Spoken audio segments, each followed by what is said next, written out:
உலக மகா உத்தமி கலியுக கண்ணகி கனிமொழி எங்கிருந்தாலும் மேடைக்கு வா.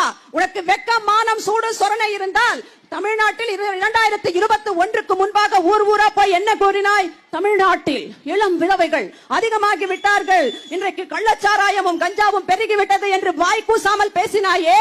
உனக்கு வெக்கம் மானம் சூடு சொரணை தில்லு திராணி ஏதாவது இருந்தால் இந்த மேடைக்கு வந்து இன்றைக்கு திருச்சியில் பள்ளி குழந்தைகளுக்கு அந்த பள்ளி தாளாளரும் பிரின்சிபலாக இருக்கக்கூடிய அவருடைய மகனே அந்த நடுநிலை பள்ளி 6லிருந்து 10 வயதுக்குள்ளாக இருக்கக்கூடிய குழந்தைகளுக்கு டாக்டர் என்ற பெயரில் அவர் மருத்துவம் பார்க்கிறேன் என்ற பெயரில் 300க்கும் மேற்பட்ட பள்ளி குழந்தைகளுக்கு பாலியல் தொந்தரவு கொடுத்திருக்கிறான்.